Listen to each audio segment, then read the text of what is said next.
Alright, good morning, guys. First off, hope everyone's safe and well, and so is your family. Hopefully this won't be too many weeks of doing this, where I show you a video and you have to do work on your own. But we will get through this. Okay, so we're starting a new topic here. It's called the quadratic formula. The beautiful part about this is that this formula, even though it looks confusing right now, we'll work on it for the next few days. And this is a formula that I'll give you on every single test and on the Regents when you take it next year. So you'll always have this formula. We're going to do some work today, some work tomorrow. We'll take a very short mini quiz on Friday, and then we'll do more of this next week. Okay, so there's the formula. You don't need to memorize it. The one thing that you need to know is that the equation must equal 0. So ax squared plus bx plus c has to equal 0. So if it's not equal to 0, get it equal to 0. All right, and then once you have that, just find your a, b, and c, plug it into the formula, and we'll go. So let's do an example to show you. So if you see here, it's equal to 0, so that's beautiful. So now we're going to look. My a is the number in front of x squared, which is 1. My b is the number in front of x, which was 8. And my c is the constant, or the number without a variable, which is 3. So now moving on, we're going to actually use the quadratic formula. So it's negative b, so negative 8 plus or minus big square root of 8, which is b squared, minus 4 times a, which is 1, and c, which is 3, all over 2 times 1. Now here's the one thing I'm going to tell you. Simplifying radicals is kind of challenging, and we struggle with it. So we're going to round everything to the 100th. If and when you get to the Regents and they ask you to do simplest radical form, for the most part, it's a multiple choice question. And later on, tomorrow, actually, I'll show you a little trick on how to get through the multiple choice part of it. So here we're just going to go with a little bit of a trick. So I take my calculator, and the one thing I'm going to do is I'm just going to plug in what's inside the radical, not the square root, just what's inside the radical. So 8 squared minus 4 times 1 times 3. And I get 52. So I have negative 8 plus or minus, that makes it a quadratic, the square root of 52, and 2 times 1 is 2. Okay?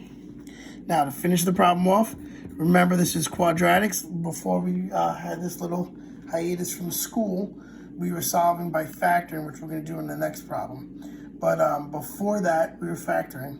And when we factor, we got 2 answers. The same is true here. We're going to get 2 answers. So we're going to do the first answer, which is the plus one. We do negative 8 plus the square root, which is second x squared, 52. Hit enter, divided by 2. So my first answer is negative 0.39.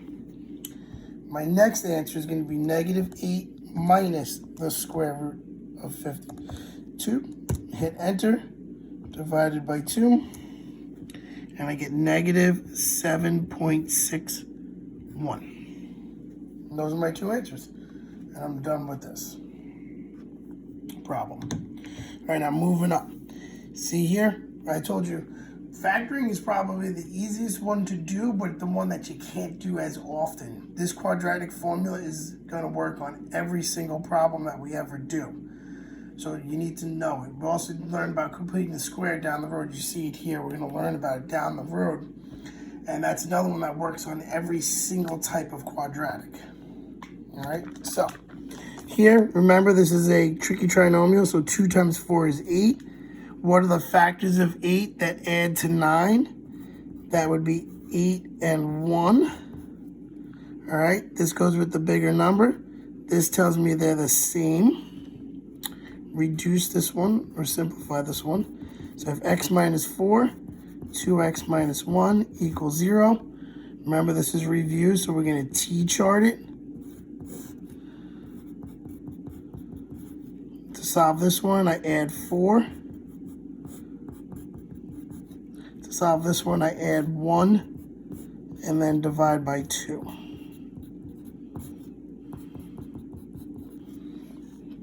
All right, and the whole purpose of this is to show you that the quadratic formula, in fact, does work. So if I look at my problem here for letter B, A is 2, B is -9, C is 4. So now when I do the quadratic formula, negative B, so negative -9 becomes a positive. Now whenever you're putting your B into the square root part, always make it positive so we never mess up the signs. Because a lot of times when people type stuff into the calculator, they mess it up. Just make it positive because you're squaring it anyway, and you want it to be a positive. Minus 4 times A, which is 2, B, which is 4, all over 2 times A, which is 2. Okay, so now I take out my calculator, clear the stuff out. I'm going to do 9 squared minus 4 times 2 times 4, and I get 49. And then 2 times 2 is 4.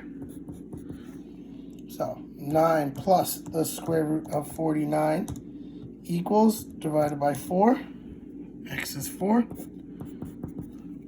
9 minus the square root of 49 equals, divided by 4, and we get 1/2. All right, so that just showed you that both of these work. Quadratic formula will work on every single problem. When you can factor, obviously, you see it's a lot quicker and a lot easier. I'm going to show you one more, and then you're going to work on the rest of these on your own. All right, so if you look at the next page, exercise 4 and exercise 5.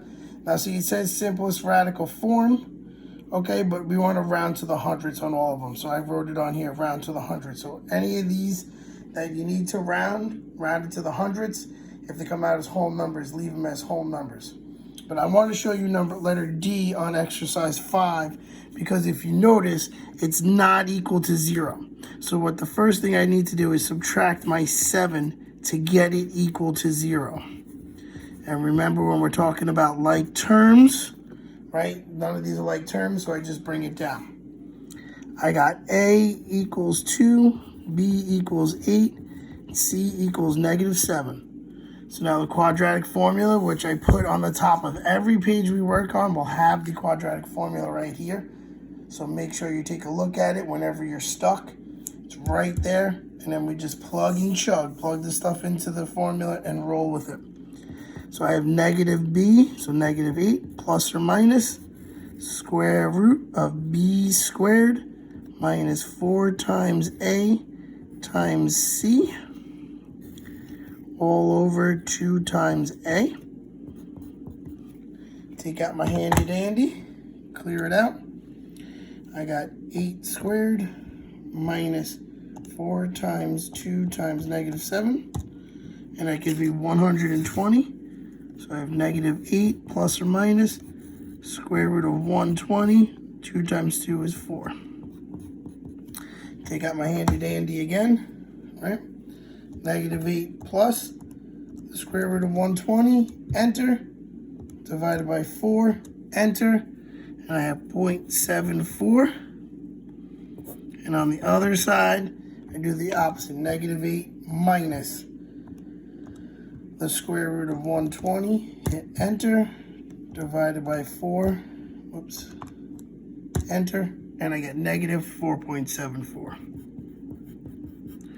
All right. So that is the quadratic formula. We did 3 together. I want you to work on, 1, 2, 3, 4, 5. And if you do some on the next page, that's great. We're going to do the next page on Thursday. So if you don't get to it today, it's okay. We're going to do the next page on Thursday and add a little bit to it. But I will put the answer keys to any of this, to all of this, all 3 sides. If you have questions or if you're unsure of how to do something, please, by all means, email me at robert.mcconi@riverhead.net, or you can even do the robert.mcconi@g.riverhead.net. I'll be checking them all day today, and I will write back. If I have to make a short video to help you with something, I have no problem with that. Again, I hope everyone's safe and healthy. And we will work through these worksheets and stuff together, and we'll move on. You will have a quick quiz on Friday, only about 2 questions, and maybe 4 questions on this. just to get us some grades to finish up the third quarter and to start the fourth quarter. All right, hope to hear from you guys soon. Hopefully we'll be in class soon. Talk to you guys later. Bye.